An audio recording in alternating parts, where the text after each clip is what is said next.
basically leaving. Well, actually, everybody's leaving the family reunion. Not not absolute complete crazy extended family, but a pretty good chunk, pretty good freaking chunk of them. Grandparents, cousins, and everything. Yeah, that's fun. That's a group you can never duplicate. That's one thing that's for sure. So, plan for tonight with legs, or more so this evening. It's only 1:40. Is to go absolutely freaking nuts, in a good way, of course.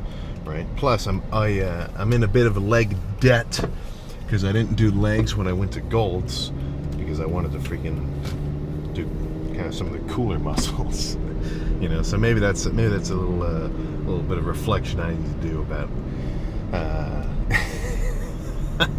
Well, I couldn't help myself. I wanted to hit a chest at Gold's, that's for sure. But yeah, so plan for tonight with legs, quads, hams, calves. Maybe a touch of adductor. That is one thing that's missing. I do need to get an adductor machine because that's something where you can just really camp out there, and that can be it. Right? There's no need for different kinds of curls and everything else. Thicker adductors, aka that inside of your leg muscle that kind of squeezes your legs together. That's not nothing. That's not just a stabilizer to make your squats feel better, which it is, but it's also going to thicken up your legs, man. And whereas, if people are looking at you from the front, you don't need a thigh gap, right? It's not 2012, thicken those things up. So I can finally bust out one of the Sulik Helix shakers and will hopefully no longer increase to my pile of empty, smart water bottles that I have built up. I'm not going to show you because frankly I'm a little bit embarrassed about how much I've got just sitting in the passenger seat leg room. So once that gets cleaned up, that pile should no longer arise.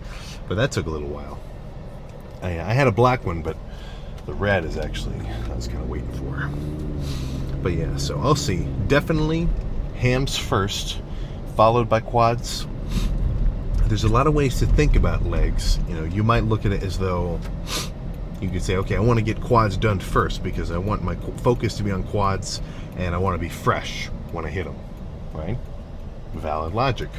Me, I lean a little bit more towards the opposite approach where it's, okay, I really want to go nuts on legs or on quads, so I don't want to feel like I have to save anything in the tank for later in the lift if I have to finish hamstrings afterward, right? So by starting with hams, at least for me, for the last kind of few years, this has been sort of my approach, is I can get hamstrings hit and in the context of quads out of the way so that quads can get my full undivided attention and I can really get after them. Plus, doing any kind of semi-heavy pressing, leg pressing, pendulums, hacks, barbell, Smith, anything, it feels much better with a hamstring pump.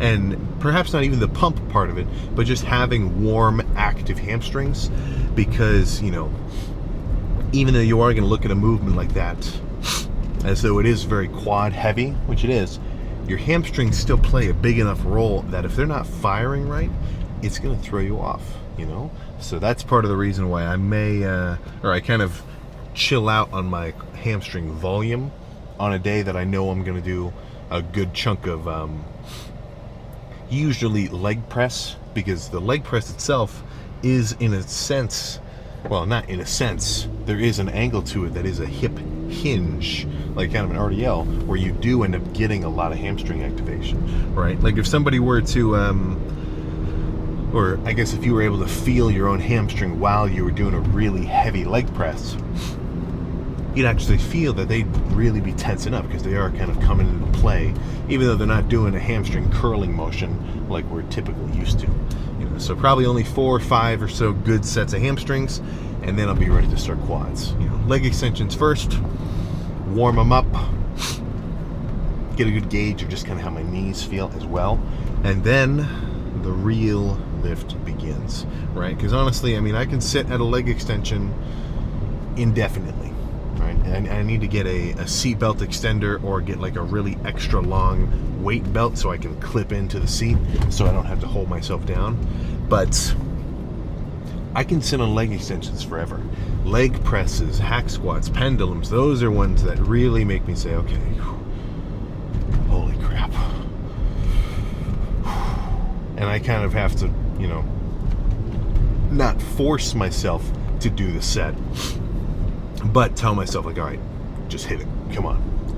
Because if a set is so chill that you can just do them after, one after another in perpetuity, how heavy is that training, right? And not how heavy, but just how intense and how productive is it, The whole difficulty and the whole benefit or kind of coolness factor of legs versus any other muscle group is the fact that it's so hard, and you end up getting a certain relief at the end of it because you're like, holy crap, I did it, right? I never have to sit in the car after a chest day and think, oh, I did it, man, that was freaking hard. And chest is more fun, right? It's not as it's just every different muscle group has a different angle to it, and quads has got to be the hardest because the benefit and the coolness factor of really hitting your quads only comes at the end, right? Actually, like sitting under a crazy heavy squat or pendulum or hack or anything, I mean, it's like anxiety in a freaking bottle, man. This shit is heavy, So it's the fact that you can overcome that and actually bring it that sort of gives you that sense of relief and satisfaction, Plus knowing that more people than not would not do what you're doing, right? I mean, there's a reason legs getting skipped is a pretty classic, like, gym culture cliche joke. It's because it's true. It's not just a made up thing, right? So if you want results that are different from the guy next to you, if you want to be in a situation that is different than the guy next to you, you got to do what he's not going to do. And I mean, it's just as simple as that, So if most people are going to skip legs, if you want to be different than most lifters, hit them. If most guys aren't counting their calories, if you want to be different than them, count your calories. If most guys don't really, actually continue to gain weight and make progress, if you want to be different than them, that's what you have to do. And that's not like a groundbreaking thought. It's like if you do everything the exact same way somebody else does, and for some reason expect different results, look it up in the dictionary. You are literally insane, right? So that's where it's sometimes the trickier parts are where you got to lean into them with a little bit of extra energy, just because if you can amp yourself up to get them done, you'll be ahead of the pack, right? You want to be ahead of the curve in all aspects training wise. But let's just stop talking, man, and get in there, make this shit happen. It's not in focus, but yonder, yeah, does that look like a freaking barbell squat setup? You're gosh dang right it is. So hamstrings will be quick. Honestly, I'm gonna make this about probably 4 good sets of heavy seated curls, and I think that'll be about right. Because after squats, I'm gonna move on to that seated hip press, and then maybe some hack, maybe some pendulum, move on from there. But I'm gonna do 4-ish here and do a little leg extensions first. Just a few working sets, get my quads primed. And in the process of all this, I'm kind of loosening myself up, getting ready to squat, because I need to add like a full-on specific Sam-made setup, because I want my hands right where the uprights are. And obviously I can't hold onto the bar there. That's where the bar is going to rest on the J-hooks. And if I reach out beyond the J-hooks, if I hit failure, which I want to do, I'm going to smush my freaking arms between the safeties. So I need 2 things. I need to get specifically made J-hooks that actually load the weight inside the cage, or I guess I could do outside, either one, because I want my hands right where it's being supported now. And I need to get some safeties that catch the bar at the plates instead of the bar, so that no matter where my hands are, I never have to worry about them getting crushed between the bar and the safeties, right? There's one aspect of danger, in a sense, that all machines have in common, and that's a pinch point. There's literally specifically made logos saying that that's where shit can go down, right? Because as much as I would argue that we're in a battle against the weights, we're in a battle against the machines, and that we want to win, when there's a situation where it's metal on metal clashing together with force, and your little fingy is right in the middle, yeah, guess who wins? right? So, as much delusion as it takes to be able to believe that this 300-pound stack is, let's just say it's dragging onto my pocket, it's got some serious respect that it demands. So, don't forget it. The last thing you want to do is get in an injured situation where it's not just a freak accident, it's actually your fault because you're being stupid. But let me get amped up to some Attack on Titan OST and get started. I'm already sweating. Okay.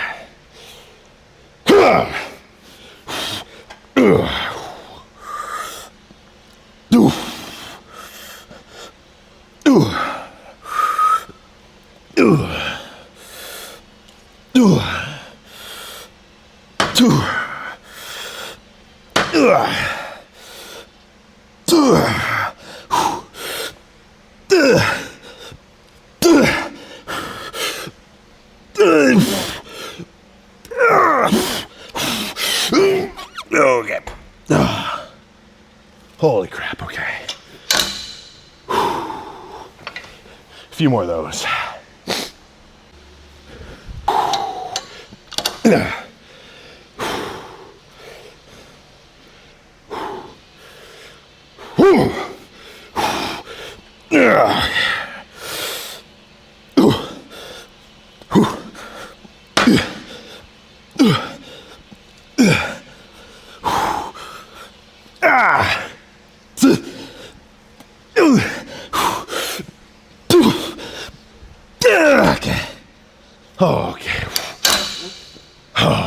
Two more.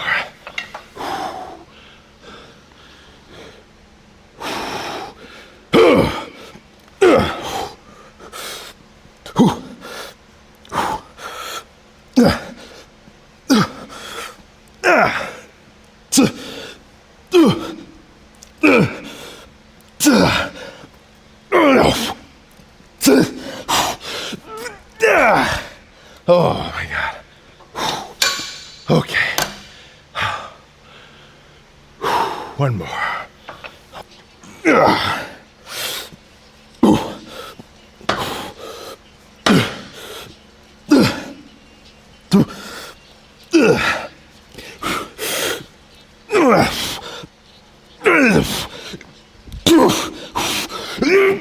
Okay. All right. Okay. Let's move on to some leg extensions. So, these are starter sets. Nothing insanely wild.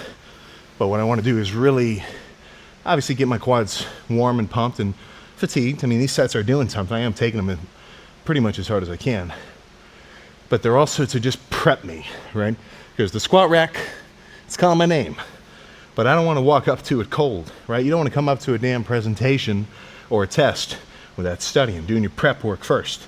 So for me, doing some leg extensions, having a hamstring pump activated, fatigued, warm, that is me coming to the squat rack prepared and ready to load it as much as I can.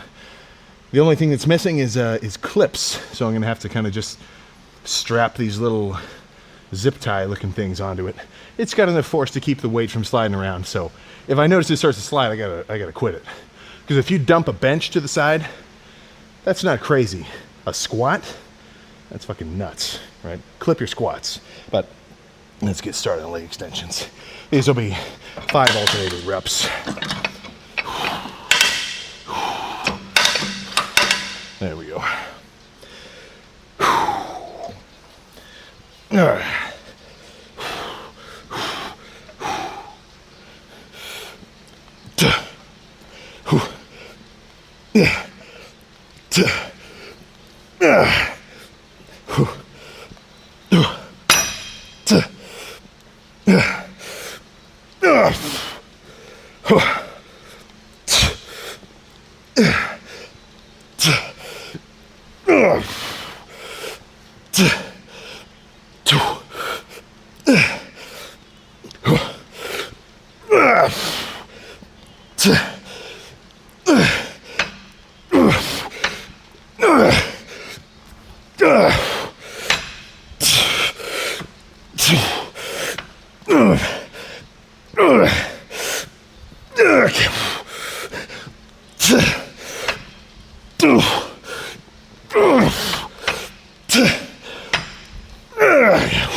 One more of those. I'm gonna make this one a little lighter, squeezing, holding, instead of just, you know, having the difficulty of the set come from the weight. And then I think I'm ready for at least a set of barbell squats, then to be moved on to one of these other machines. The hip press still has 10 plates on it. That might be a little much for today. I guess we'll have to see. I definitely want to start with like 6 or something just to get a feel for it.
Okay.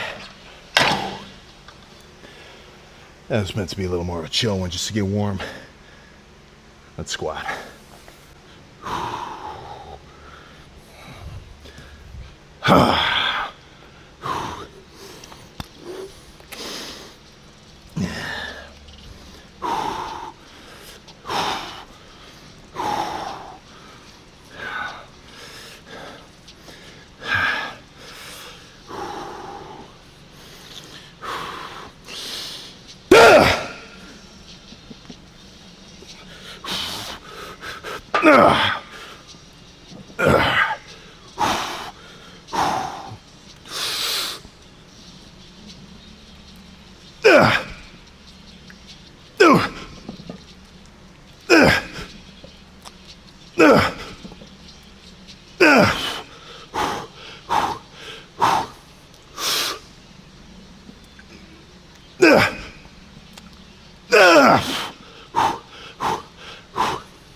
Fuck.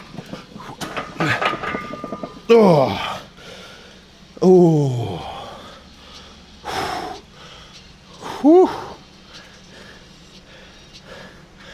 Oh, goodness, dude. Oh. Oh, crap. Oh, my God. Squats are fucking freaky, man. Oh. You know what the funky part of that is, though? Oh. It's that I need to build my lower back strength back to peak so that I can actually really get into it. Because as much effort as I'm putting into quads here, I had to put the same or more into really making sure I had a good brace. Oh, yeah. Yeah, damn, man, if you don't squat for a while, it takes a second to get back into the groove. Oh, God. That's good, though. Let's move on. My lower back's so cooked, like muscularly. If I did another one even with 4 plates, I'd probably freaking crumple. Oh, man. 10 plates it is.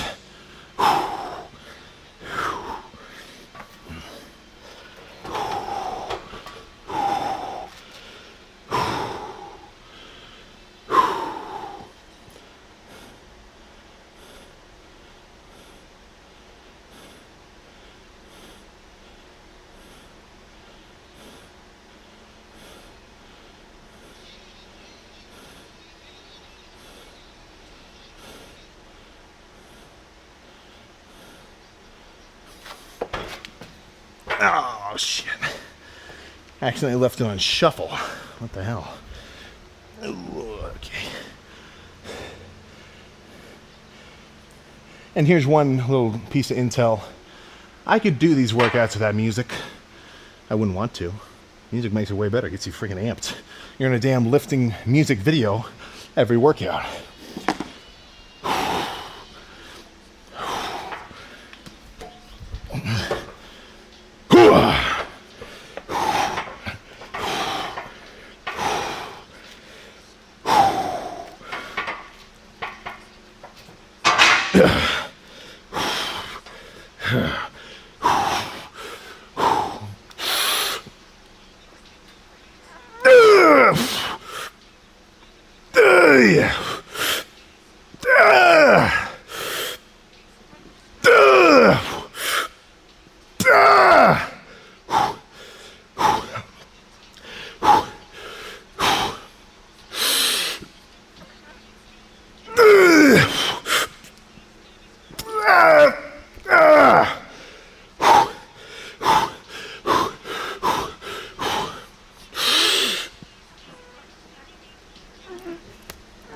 Okay. Oh, holy shit. One more, just like that.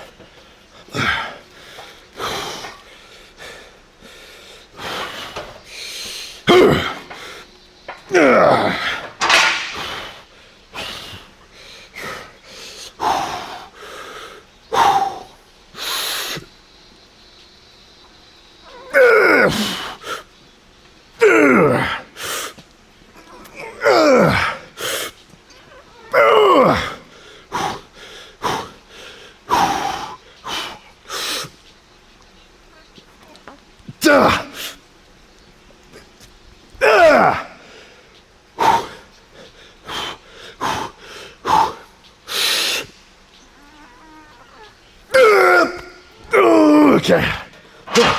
Oh my God, okay. Okay, let's drop the weight. 100 reps or bust. That is the plan. Ooh.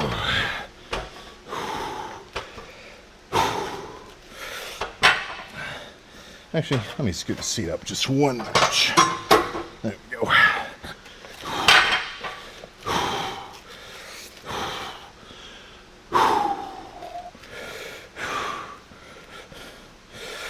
All right.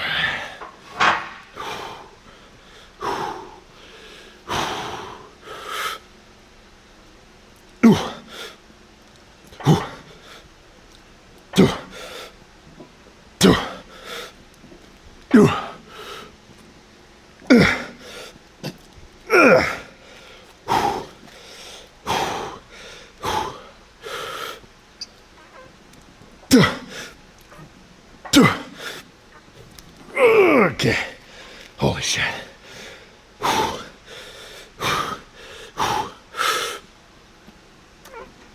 Oh my God. Okay. Holy crap. Okay. I think those two heavy ones took a little more out of me than I can handle. Oh, okay. I think I can finish with a good leg extension, squeezing burnout, and that'll be good. Lightweight, hold it, squeeze it, and a set of sissy squats. Oh, as the freaking sprinkles on top.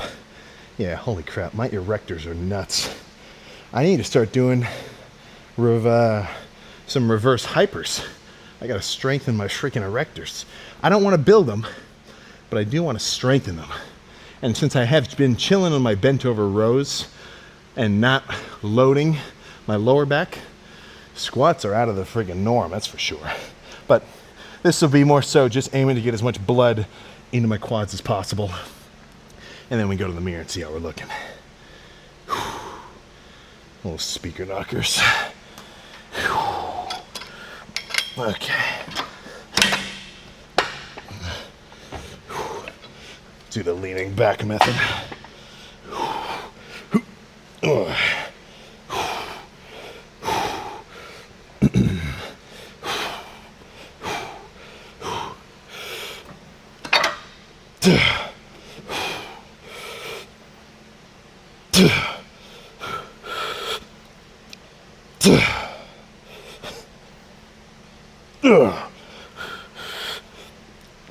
Okay.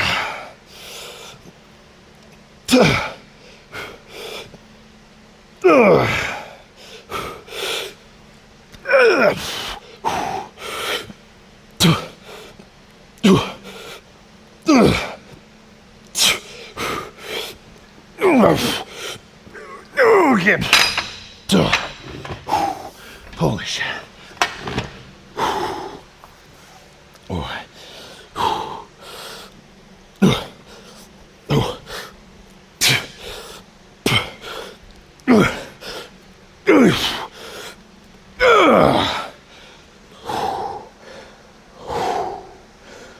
Okay. Let's go see how we're looking. We can do a little natural lighting from the side method. Okay. It's been a little bit since I've done a leg pump check. I wanted there to be a slightly noticeable difference size-wise between lean to bulk, because there's an unfortunate phase of every bulk from, a diet. Let's say you started pretty lean, now you're getting a bit bigger and softer. There is a phase where at first when you start eating food, you blow up like a freaking weed, right? You're full of carbs, you're literally just as lean but bigger.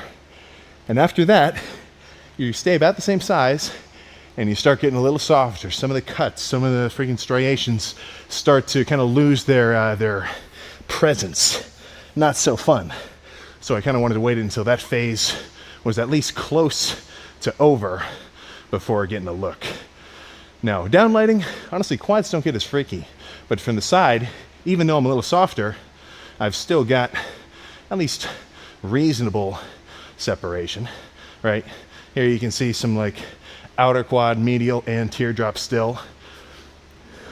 Striations, yeah, not so freaking prevalent.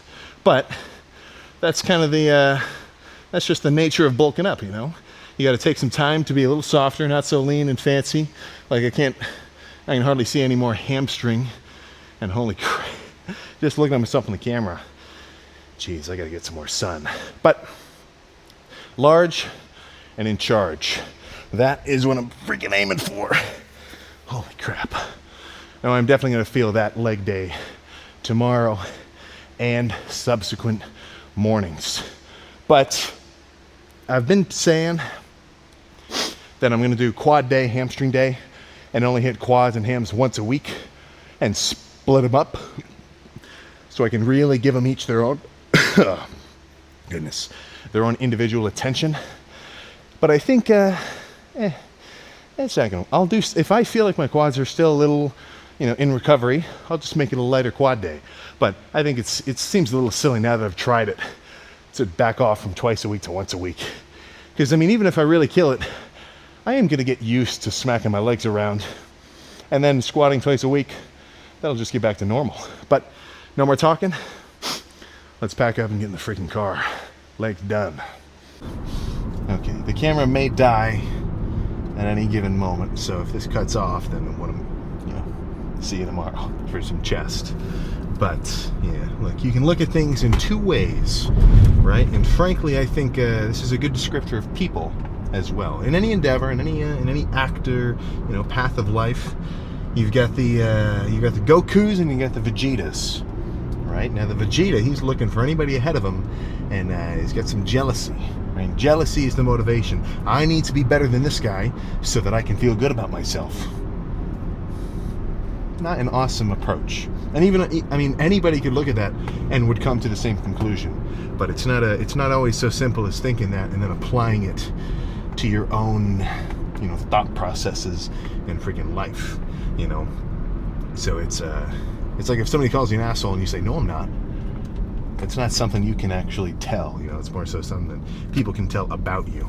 And then there's the Gokus. There's the Gokus of the world who simply want to get better. They want to do what they like. They want to have fun with it. And the fact that, effort is going to result in improvement, that's the cool part, The whole point of it is change and adaptation and, overcoming and skill building and challenge. There is no journey, right, without obstacles to overcome, right? There is no Lord of the Rings if Middle Earth had a subway station, or had, you know, Delta Airlines to take Frodo all the way over there, and you know, his main problem is, oh, Sam, they delayed our flight. There's no story there. There's nothing to enjoy or look back on, you know. So it's very easy to say that. Actual, like, real difficulties and problems to overcome, I mean, in real life, you don't look at them and think, wow, I get an obstacle to go through. No, it sucks, right? It's hard. But just like a freaking leg day, you get to look back at it and think, all right, that was pretty crazy, right? But I made it, right? I mean, you can think back at imagine a time where you felt you were pretty low, right? You were in a low time. Things were not working out your way, be it your fault or the fault of someone else's, and you just got to deal with it. Yeah, in the moment, you probably were not having that much fun. You know, I can look back at a good couple periods like that. I'm talking just totally freaking out about, you know, any given matter of the sort. Whoa, right? Not cool. But the time's gonna pass, and you think, all right, well, you know, I mean, this is at least how I think about it, right? Because if you've ever been through some shit of any variety, it's kind of what has gotten you to where you are now, you know? So I never look back and think, man, I wish all these crazy, just whatever things never happened to me. Those sucked. Because I know if, you know, my whole life wasn't exactly how it was, I would not be where I am right now, you know? So if you can get to a place you're happy with, then it almost negates any kind of difficulty or uncomfortability you had to deal with beforehand, because now you're like, okay, nice. Made it through the tricky part, and here we are. Now I get to enjoy. Right? So that's kind of a classic trope, light at the end of the tunnel style thought process of motivation. Sometimes you got to trudge through it. You know, it's not always fun and games, right? We're a freaking live, and that comes with a reasonable amount of responsibilities and, you know, whatever else that you've got to deal with, right? So it's that's one thing I like about working out, and it's not even the working out part that's so important. It's just it's something. You know, anybody could say this exact same sort of speech about whatever it is that they like.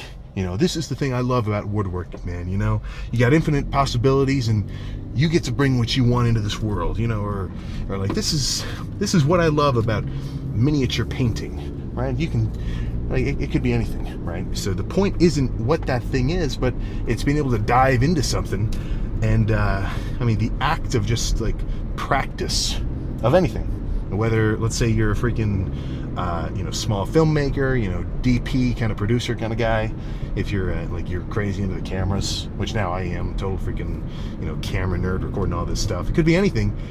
The process of trying to work at something to get better at it, just for your own sake, like purely because you like it, that translates world freaking wide.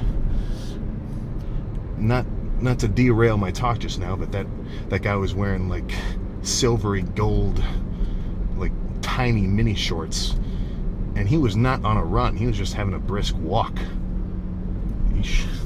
Right? But getting back on topic, I really need a 360 cam so I can show you shit like that when I see it when I'm out here. But yeah, it's just trying to get better at something. That is a key aspect of getting to enjoy life, I feel. And it doesn't matter what it is, and it really doesn't matter how good you are or what level you are at it at any given moment. You know, because it's not about your position or your current skill level or your, you know, placing in the hierarchy of everybody else who's involved with what you're doing. It's just whether or not you are maintaining or if you are slowly progressing, right? And even slow progression is massive on a long-term scale, because any percentage of constant progression, it's not just one step at a time. Every step actually gets bigger and bigger and bigger. The problem is we're not really wired to think exponentially, right? I mean, if somebody told you just save, I mean, it's like when we hear the guys talking, like, if you put $800 a month into an S&P IRA index fund, right? You know, anything like that, then after 45 years, that will actually add up to, you know, some crazy freaking amount. You know, the same thing goes with anything you try to get involved in, man. Right? Constant effort, constant progression. You know, at least if you are making it and doing everything it takes to make it, it adds up. And before you know it, you're the guy people are coming to for freaking advice about whatever that thing is, and you're just a better dude, right? I'm not saying better in an objective sense, but more so just like you get something you like to do, right? Every morning, you got at least something on your agenda that you're excited for, and that makes you want to get out of bed and just, live to do, right? There's a big difference between being alive and living. So if you can have something where that is sort of an internal thought you can have, where it's like, yeah, this is pretty fun, I like doing this, you got it better off, right? And if anybody doesn't have something like that, that's your cue to look for it. You've got time. There's no freaking rush here. So if you can have something you can spend an hour, 2 hours, whatever amount per week working on, you will have a better time. And if it's working out, even better, right? Of course I'm going to say that. I love the working out. But yeah, good leg day. I'm excited for chest tomorrow. I'm going to get some food in my system. And then I've got to keep unpacking some shit this week. So that'll be my outside of the gym kind of task. But I think nothing else to say. Let's just go home, eat something, and get ready for a wild chest day tomorrow.